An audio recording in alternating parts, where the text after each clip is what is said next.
I'm Dr. Rosslyn Biggs, Director of Continuing Education and Beef Cattle Extension Specialist with Oklahoma State University, College of Veterinary Medicine, and the Oklahoma Cooperative Extension Service. I'm going to visit with you today about rural veterinary assistance programs. And so we'll get started. So the discussion today is going to be broken up really into three different parts with a heavy concentration on the USDA Veterinary Medicine Loan Repayment Program, as well as the Veterinary Services Grant Program. We will also touch on state programs and other developing opportunities.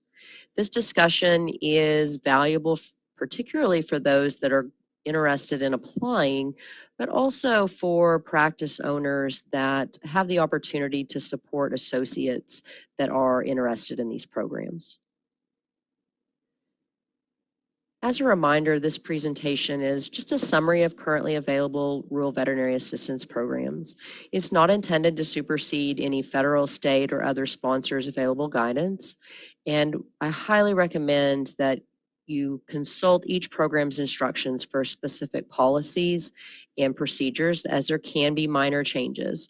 We're discussing today in February of 2024, and so things can change certainly as we look at due dates, for instance, moving forward.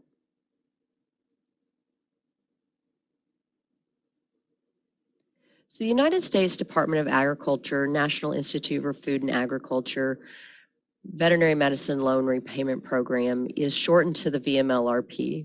It is a federal program that is focused on veterinary student loan repayment.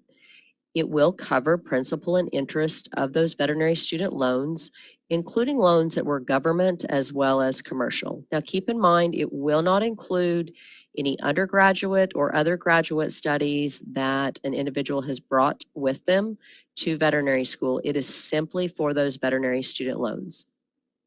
It offers up to $25,000 per year with a maximum available of $75,000 for a 3-year contract. This is something that's can be misunderstood, is that there is the availability for possible renewal. And so in some instances, veterinarians have really knocked out a great deal of their loans by renewing these contracts every 3 years. Applicants apply for a specified shortage area, and those shortage areas are nominated by the state animal health official. In most states, the state animal health official is going to be the state veterinarian. So the VMLRP has been available for a number of years, and we've seen that over time, particularly since 2010, where we started at 4.8 million, the funding availability fortunately has increased. In 2022, it was up to $10 million. Most of these statistics we'll discuss in this slide, as well as the subsequent slides, are available from the VMLRP fiscal year 22 annual report. In that report, they indicated that over 2,000 applications had been received, with over 795 awards being granted. 80% of the veterinarians completing their service as of 2016 indicated they intend to remain in the areas they serve, which is really important for programs of this type, that they are achieving the desired results, which is filling the gaps, filling the voids, filling the needs that we have within the food supply veterinary system. For Oklahoma specifically, and I'll focus because we're coming to you from Oklahoma State University, I'll focus a lot on Oklahoma statistics. For fiscal year 23, 7 areas were nominated. That's the number of areas that were allotted for the state, and 6 awards were granted. With this, it's important to recognize that for each individual state, they're allotted a certain number of nomination areas. And again, it's up to the state animal health official, in most cases the state veterinarian, to put those nominations together and then move them forward through the USDA process. So I'm often asked, particularly by students here at the school, what are my chances of getting this? And so I think this information is really important. The total applications received in 22 during the annual report were 130. New applications were 112, with renewal applications being 16.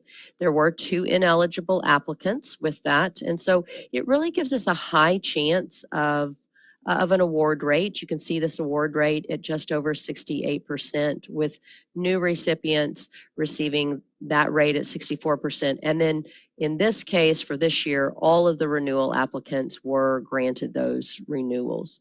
So you can look at these numbers as well as I can, but these are pretty good statistics as you look to, am I going to be successful if I go ahead and commit the time and effort for putting one of these applications together? Total funding that was awarded in fiscal year 22 was just under $9 million.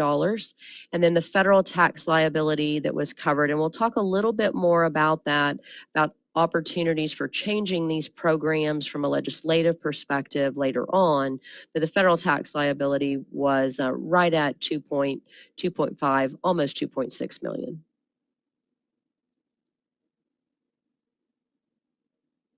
So for those applications and then for those awards that received, you can take a look here that there's a great variety in the applicants on how far they are out from graduation. So in this graphic, you can see that there were applicants that have been out of school less than a year, and there were a number of them that were awarded.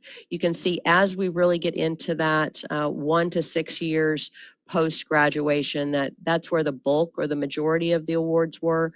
But I think this is important information for applicants to recognize, so that even if you're just out of school, or maybe you've been out of school several years but still have that loan available or needs to be paid, that you can take a look at this and know you can potentially be successful based on the history of the program. So again, in FY22, you can look at these individual numbers. The orange bars are the applications, total applications, and then the gray to white bars are those number of awards in that particular category that were received.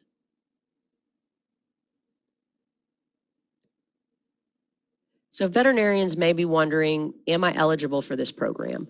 And so first and foremost, you've got to be a veterinarian, and you must have graduated from an AVMA accredited veterinary school. You have to have qualifying educational loan debt. As we've previously mentioned, that is only for veterinary school debt. It'll include tuition and other reasonable educational expenses, including living expenses, but it will not include any undergraduate or graduate study loans that you have remaining. You have to have employment in the shortage area, or at least you have to have an offer, or you have to establish a practice or maintain a practice in service of that shortage area. And then there are other terms as applicable. Keep in mind, it's important to recognize that we are kind of hitting the highlights in this discussion, and so you want to get back into the details of this program to take a closer look when you have the opportunity. So these are things that'll make you ineligible. If you are currently in a situation where you owe other veterinary service, other federal veterinary service or other state veterinary service. For instance, there is a program here in Oklahoma where Oklahoma State graduates are eligible for a scholarship award in exchange for service in rural areas. In the event that an applicant is receiving those funds, they would not be able to take those state funds and the federal funds at the same time. There are also certain loan situations that make you ineligible. Lack of supporting documentation can be a big one. As I have visited with applicants for the VMLRP, gathering up that loan information, even for those that have graduated recently, can be a very lengthy process. So if you're considering applying for any of these programs we're going to discuss today, you're going to hear it from me more than once, you need to really start early. Additional certain loan situations may make you ineligible, such as your loan source, or if you have consolidated with a spouse or a child, a dependent. other non-reasonable expenses or non-educational loans have been wrapped up into there. And then if you have less than $15,000 in loan debt, you're not eligible to apply. So you've got to have a minimum of $15,000 remaining in order to apply. So for the VMLRP, there are 3 different types of shortage areas that a state animal health official can designate. Type 1s are rural, urban, or other. They have to be focused on food supply, veterinary medicine, and at a minimum, they will be designated 32 hours per week. That's, again, at least an 80% full-time equivalent there. For type 2, again, those are rural focused. They're food supply, veterinary medicine. They have to have a minimum of 12 hours per week and at least 30% of a full-time equivalent position. Now, even though they are type 2, you want to make sure you read the fine print, because a SAHO, a state animal health official, can make it greater than that 12 hours. You want to make sure you know what you're applying for. So if you're fortunate enough to receive one of these awards, that you are able to meet those minimum requirements for work per hour. Type 3 there are fewer of these types of shortage areas. It involves public service, typically food supply or public health focused, and it's a minimum of 19.6 hours per week, or 49% of full-time equivalent.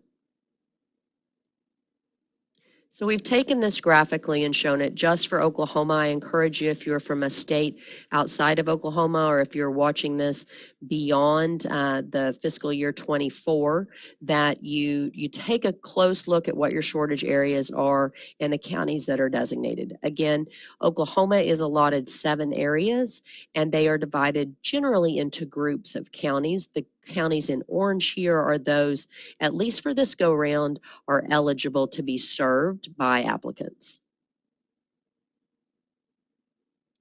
So this is the general calendar for the VMLRP.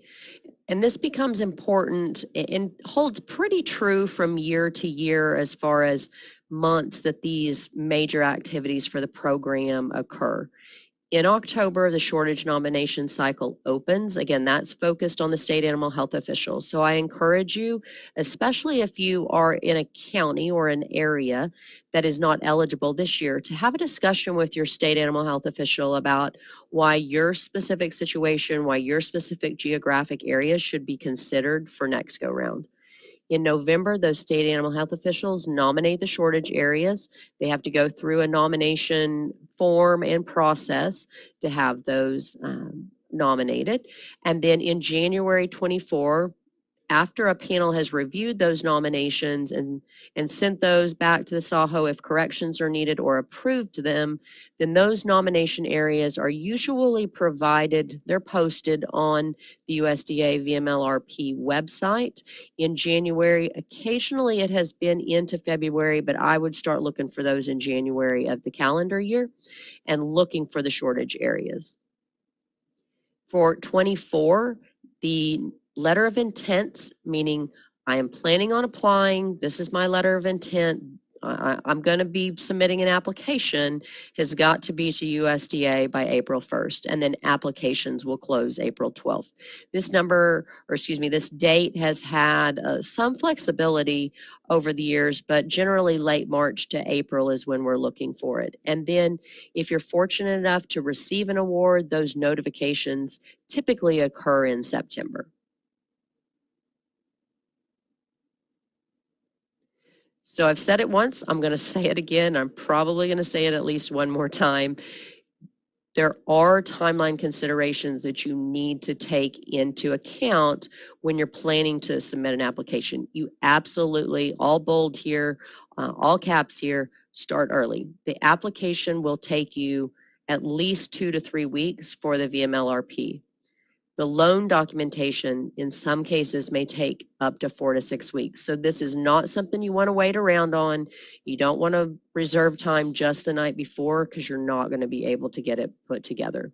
So we'll talk a little bit more in the next slide about what the application's elements are, and then we'll go into some of those elements in greater detail.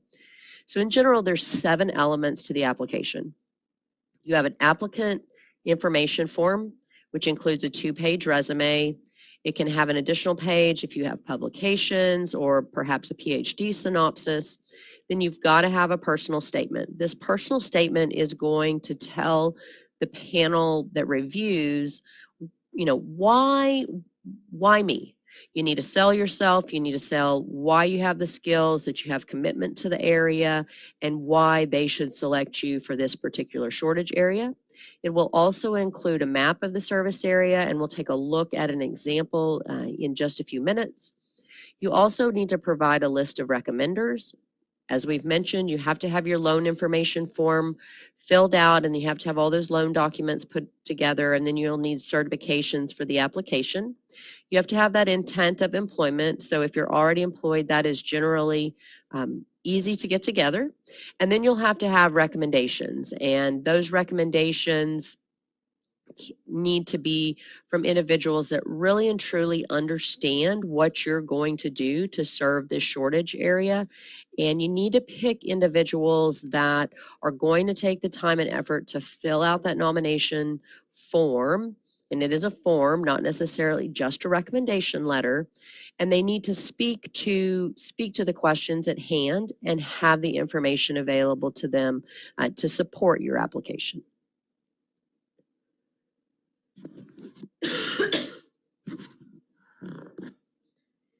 So along with the application elements and a personal narrative, you will need a map of your service area as compared to the shortage areas. So this is a good example.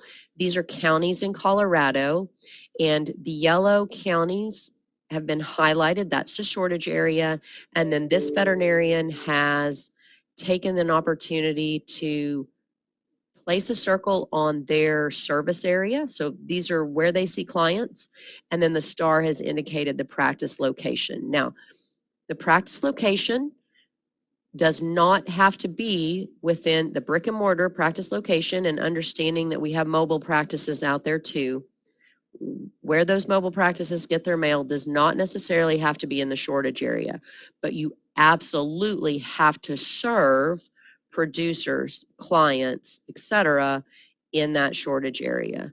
And so you want to make certain that you have good explanation, make it clear if your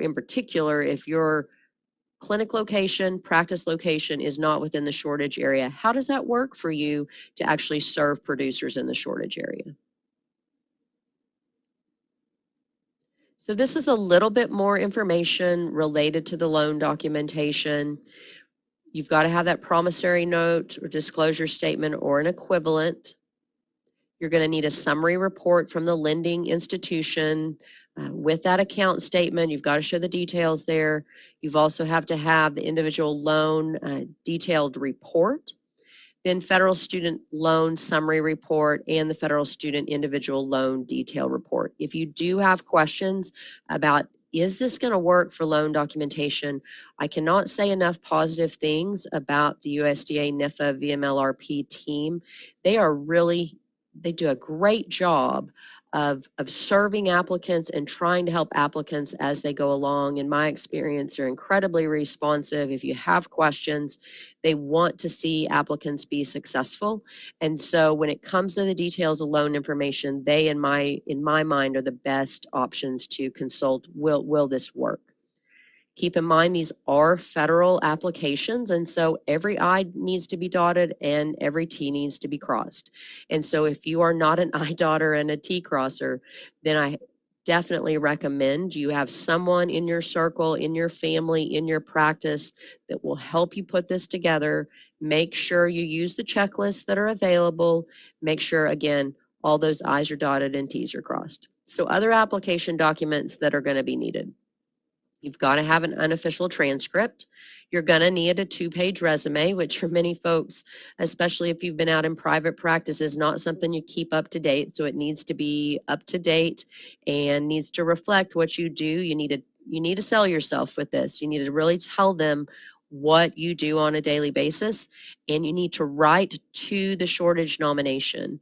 You need to explain, again, these are the kind of operations, these are the kind of the producers that the SAHO has said need to be served. And what you need to do in your application is tell them, hey, I'm already serving those people, and or these are my plans to make a connection with those kind of operations to increase that service. And additionally, as we've mentioned, we've got to have that map of the shortage area in relationship to your individual service area. Keep in mind, some of these shortage areas are very large, and your service area does not necessarily need to encompass every single corner of it, but it needs to encompass a significant part. So when we get into the VMLRP review process, I think it's comforting for applicants to know that you're being reviewed by your peers. It is a group of veterinarians from across the profession. It is people that have received these awards in the past, and it is others within the state and federal government that have experience with the programs and are looking to support this VMLRP program in being successful. And so what's going to go on with that review process is there's additionally an administrative review that's going to say you're an eligible applicant or you're not. Then you're going to have an external peer review. Keep in mind, when that external peer review is completed, those individuals that serve on those panels do not know what your level of debt is. And so there's no influence, no bias there when it comes to where how much debt you have. Additionally, if, for instance, I would be on the panel, I would not review Oklahoma applicants because that would be a conflict of interest. So the VMLRP team works very hard to create an unbiased, peer-reviewed process that I think veterinary professionals should be very proud of. And then finally, there's a loan document review process that is conducted to make sure you have all of the information together. But again, that information is not seen by the external peer review team.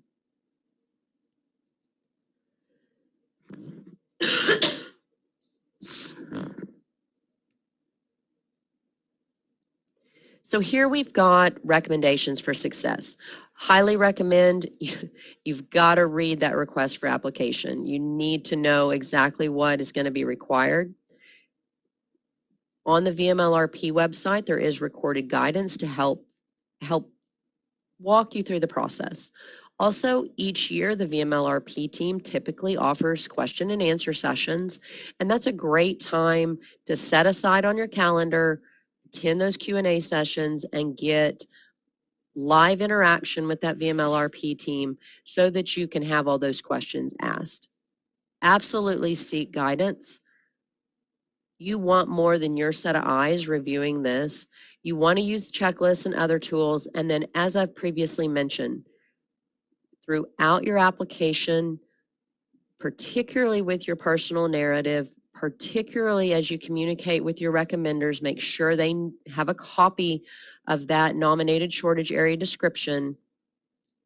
You want to write your application to what has been described. In particular, you want to take a look at must-serve versus may-serve species. Must-serve species, for instance, may be beef cattle. If you do not speak to beef cattle in your application that you're serving beef cattle producers, that's really going to not make you very successful with the process. And so must serve means I've got to see those kind of clients. May serve means those are optional. And so, for instance, it might have dairy cattle and beef cattle as must serve, with small ruminants being a may serve species and poultry being a may serve species.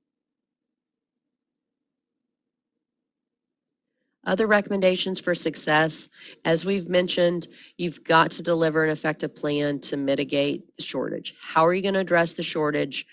What has been described in the nomination? What's my plan? Where do I have the data to say I can fill these voids that have been described in this nomination? You've got to relay your expertise and experience. If you've never touched a small ruminant, that's probably going to be an issue if small ruminants are must-serve species. You need to sell yourself in this process. So you've got to explain your goals. You need to share your visions and aspirations. You need to have the data to go along with it. You've got to show a community connection. Many times feedback applicants have shared with me they received are, you didn't show a community connection. Showing a community connection means, I've got my family here. I'm involved in these particular organizations within the community. I've got roots here. I'm going to stay. This award will help me do that and help me serve producers in turn. As I've previously mentioned, you need to sell yourself, and sometimes veterinarians do a really poor job of that. We are not our best advocates in many cases, but this is where you've got to shine and tell them your plan and how you are going to address the shortage. You've got to convince your peers, and you need to make sure it's proofread. Watch those I's, cross those T's. Find that someone in your circle that likes to use that red pen, and ask them to be a reviewer before you submit your application. And that's just one more reason why you need to start early, because you need to have time to allow review. So these are the ways to fail. Absolutely procrastinate. Wait till the last minute. That's not going to be in your favor. If you have a late submission, if you miss the deadline, in most cases, that's going to make you ineligible. Additionally, if they receive handwritten documentation, the only exception to that is on the maps. That is going to eliminate your application. If your documents are not PDFs or if they're incomplete. For instance, most common forms that would be missing would be loan documentations, or your recommendations don't get those in time, or additional forms. You also want to keep in mind if you are not good grammatically, or you have a lot of typographical errors in your writing, you need to have reviewers. Let's get those corrected. Typos will really just shine a bad light and a lack of focus on the part of the applicant. And then again, if you write your application and it doesn't address the shortage area, that can pose problems for you.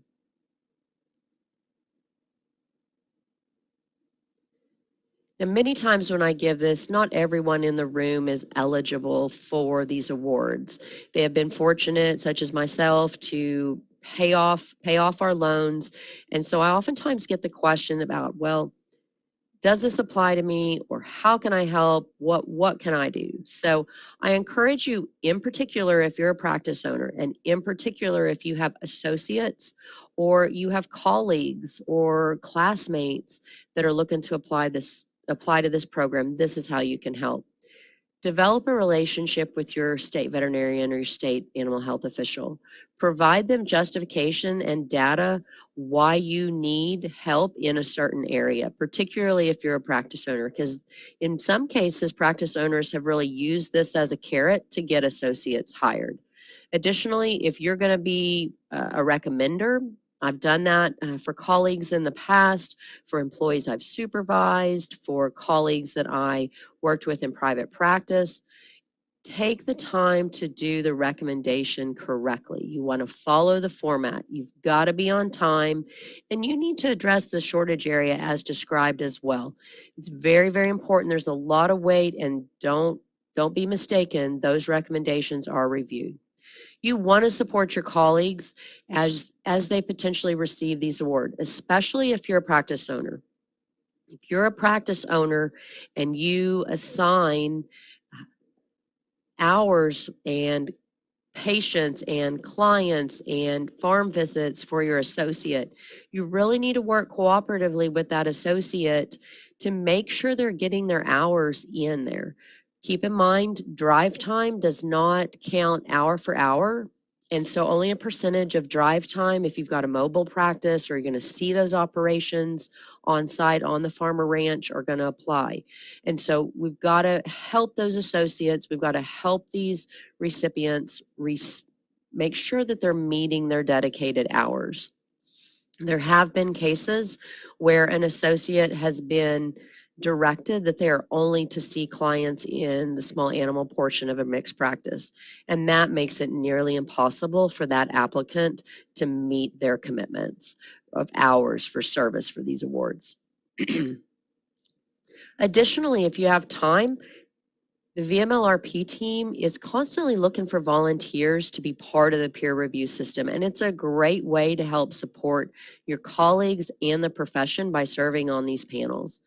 And then finally, there is legislation before Congress at this time to address the Rural Veterinary Workforce Act. And so if you have a relationship with legislators or you have the opportunity to speak to their teams, to their field offices, be sure to support this legislation. This is the Rural Veterinary Workforce Act, and in particular, one of the changes that needs to happen, in my opinion, related to the VMLRP program is removing that tax liability from the program. So our human counterparts, our human colleagues have a similar program. They do not have to have tax taken out of the dollars that are allocated to the program. And so right now, remember, we had around 10 million for FY22 allotted, and over 2 million of that went back to the federal coffers for taxes. In the event we can get this Rural Veterinary Workforce Act through, that would mean potentially those tax dollars, instead of going back into federal funds, would go into the hands of veterinarians, and more awards could be received by those out in the field. And so if you have that opportunity, if you're looking for a way to help, that's a great way to do it. So these are points of clarification that are oftentimes misunderstood. And so I think it's important to mention them. There is no requirement, as we've previously touched on, that applicants live or be based in the shortage area. You can only apply to one area at a time. You also have to secure employment or establish a practice within 90 days of the award. That's particularly important for individuals looking at this in their 4th years of veterinary school, about to graduate. You got to make sure that employment's going to be ready to go in that shortage area, or you've established a practice.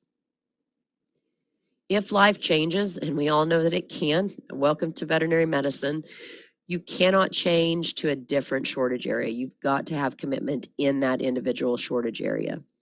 There's repayment potential, as we mentioned at the beginning of this discussion, for more than 3 years. And so that renewal option is in effect. And keep in mind, for FY22, 100% of those that went up for renewal received those awards. So that's great news for them, because they have the potential to knock out, you know, 75,000 for every 3 years. They may knock out 150,000 over a 6-year period.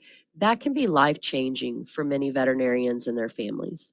And then don't be discouraged if you are either a new graduate, or maybe you've been out a while. If you qualify for this program, we highly recommend that you apply and you have an opportunity for success.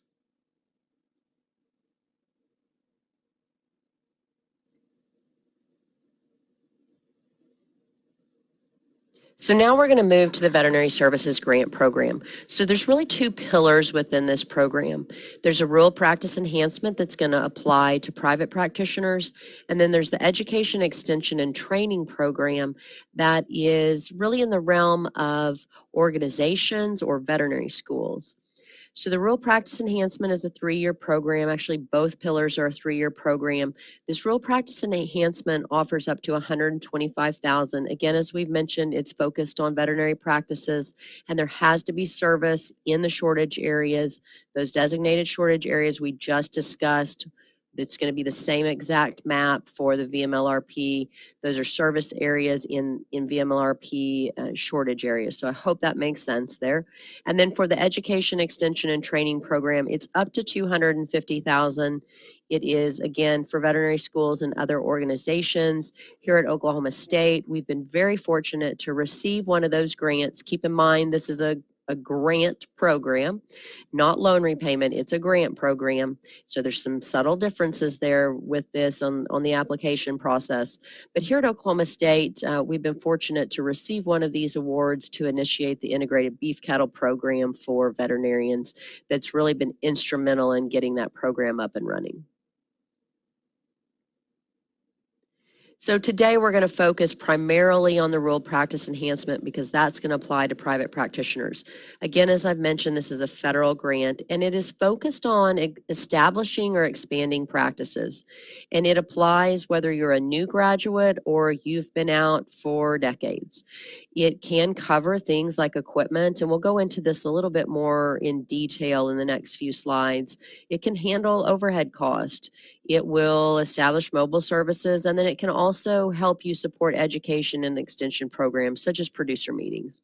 You do have to provide service in shortage areas, and those are the same counties that we've previously discussed, as been mentioned with VMLRP, with the nominations by the SAHO.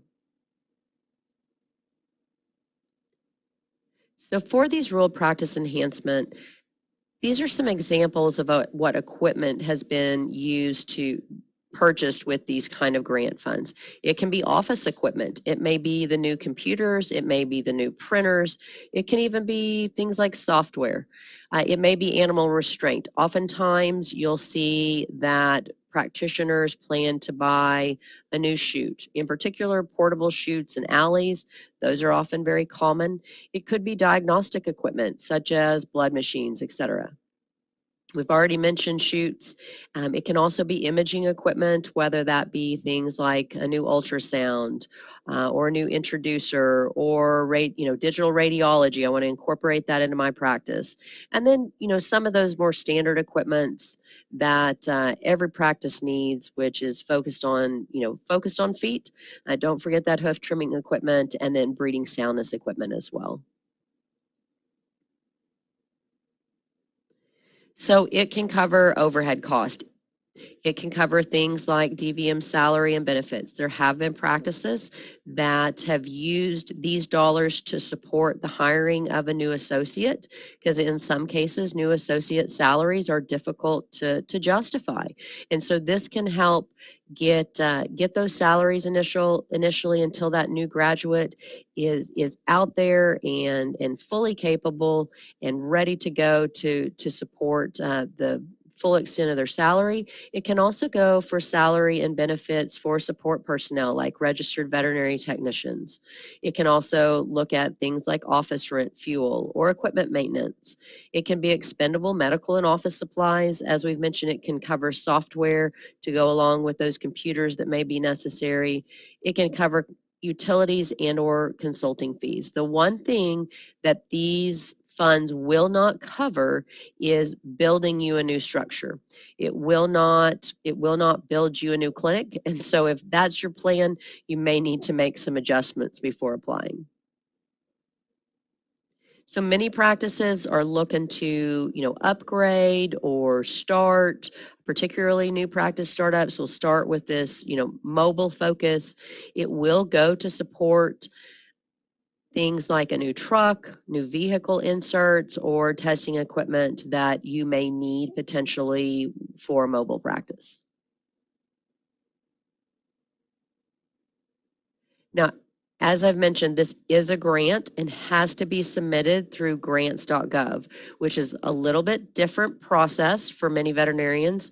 Not many of us were well trained in how to put together a grant and certainly not submit a grant. And so you need to get comfortable setting up an account with grants.gov. Additionally, you're going to need the Systems for Awards Management. They call that a SAMS number or SAMS account, a unique identifier. That may take some time to get, and so in particular several weeks. So I highly recommend, as we said with VMLRP, you want to start these applications earlier. So when you're looking at these rural practice enhancements, the review criteria is approximately 30% with the expertise and experience of the application, and then technical merit is what is used to evaluate these. These are evaluated, again, by a peer panel, a review panel, and so you can have comfort in knowing you're being evaluated by fellow veterinarians. So this is the general calendar for the Veterinary Services Grant Program, and these months stay generally about the same, and you can see that there's some similarities between the calendar we looked at previously. Again, because we have the shortage nominations apply for VMLRP as well as Veterinary Services Grant Programs, you'll see that this is identical in October and November. So that shortage nomination again opens in October. The SAHO puts the nominations in November, and then they are reviewed and then later posted.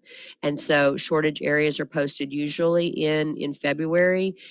This year in 24, they are already up and can be taken. You can take a look at those. That's when the applications open. And then for 2024, applications are due in March 21st to be specific, but they're typically due somewhere in March. That date will not necessarily hold exactly the same from year to year. So you want to double check that if you're looking at it beyond March 21st, 24. And then award notifications, similar to what we've previously mentioned, occur in September.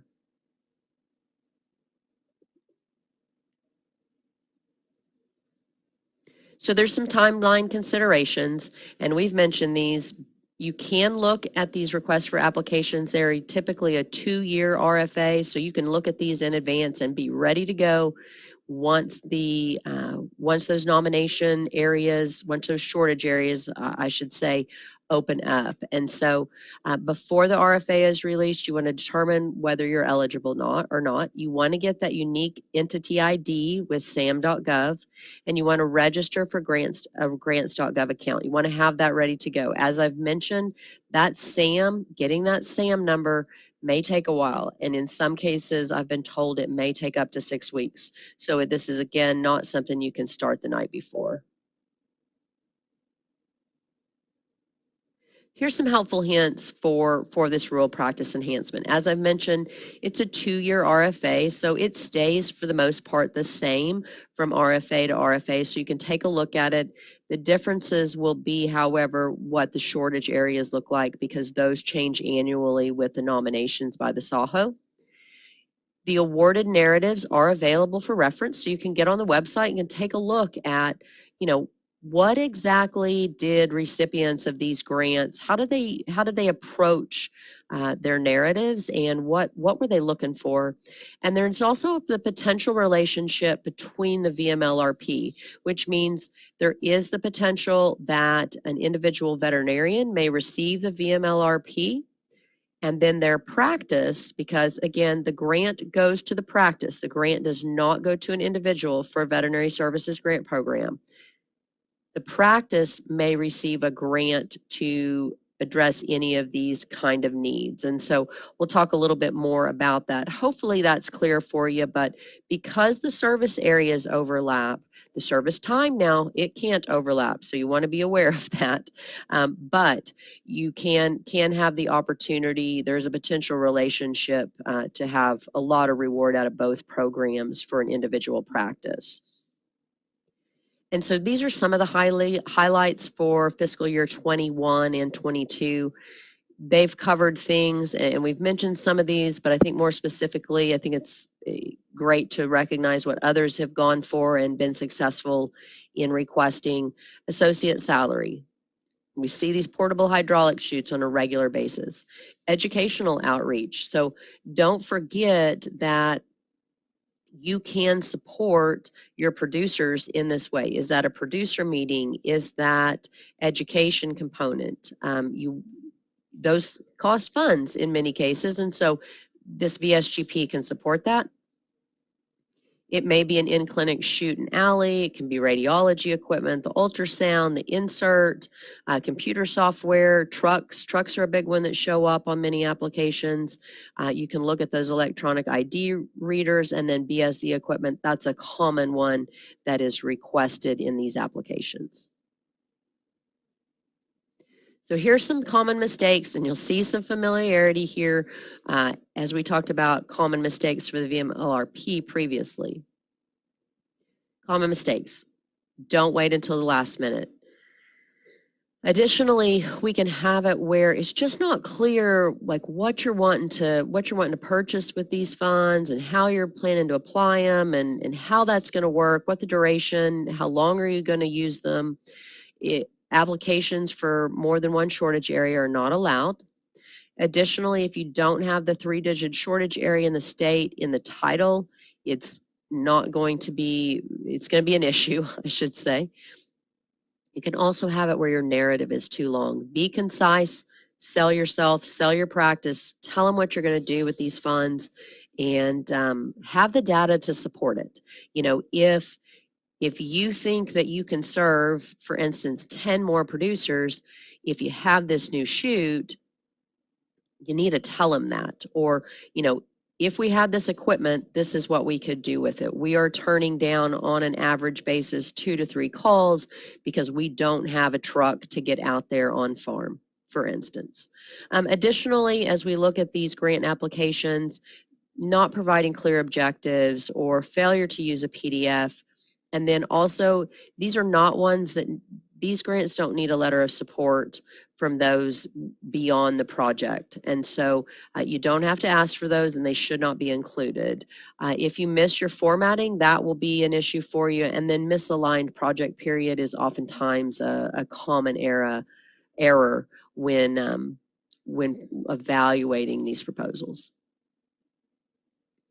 As I've mentioned, there is the opportunity to utilize both the VMLRP for an individual in a practice and then the practice itself receive veterinary services grant program. You need to be aware, however, that service time cannot overlap between the two. In some cases, IACUC is going to apply.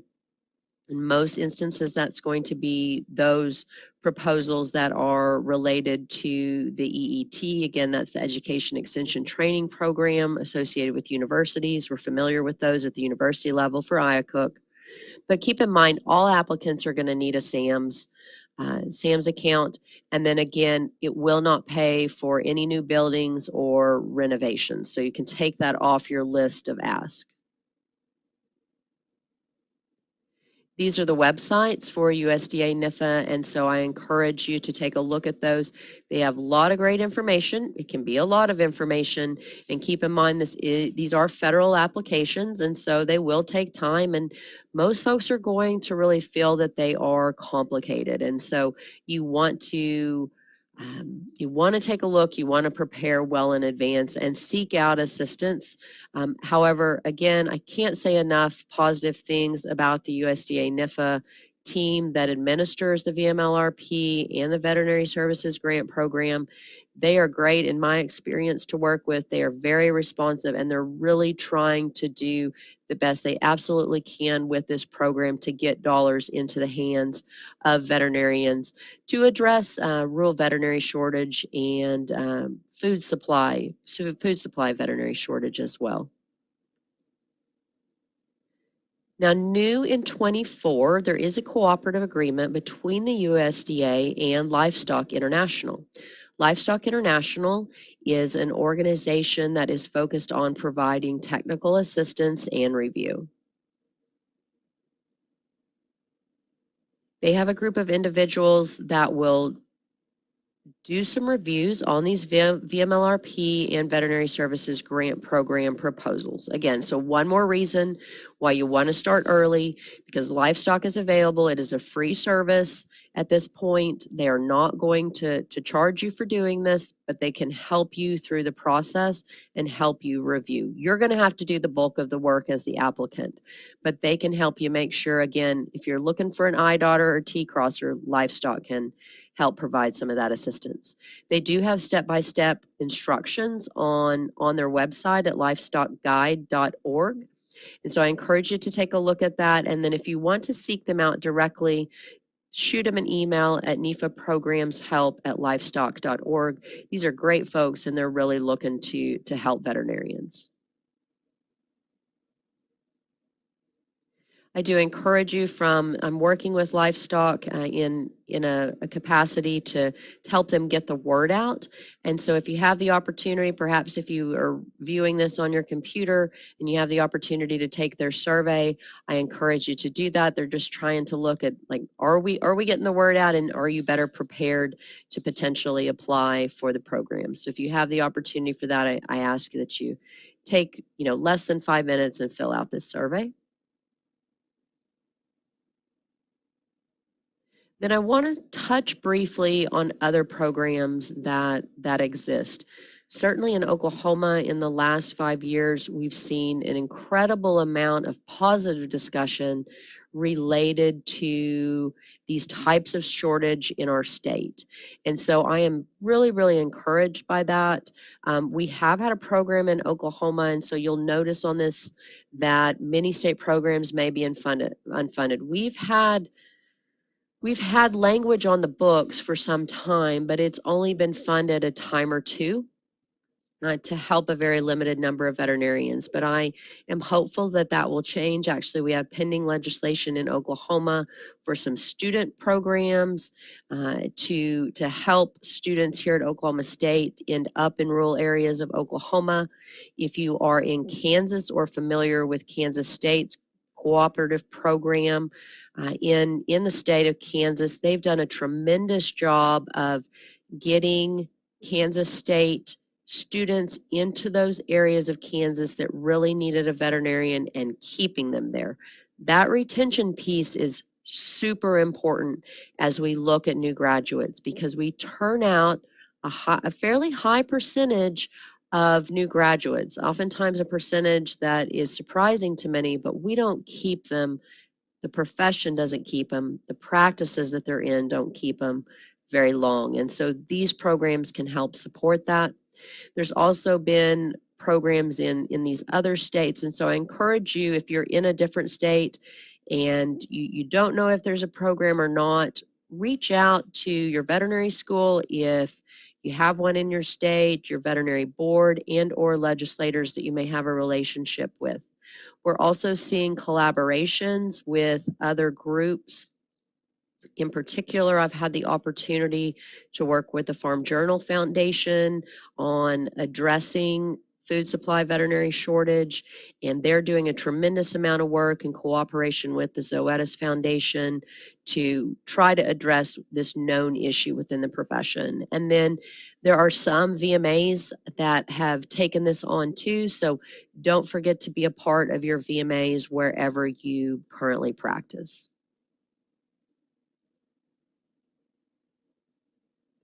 So in conclusion, I want to thank you for spending the time to take and or listen to this program today. I hope it's been helpful to you, especially if you're looking at applying for the VMLRP or the Veterinary Services Grant Program. With that, if you have questions, I'm always open for questions. You can shoot them my way, and if I don't know them, hopefully I can get you in contact with those that can address those questions. And just want to thank you for supporting Oklahoma State continuing education, and be hopeful in this part of the profession that I'm very, very passionate about, and I think we can work together to address some of the shortages we have. Thank you.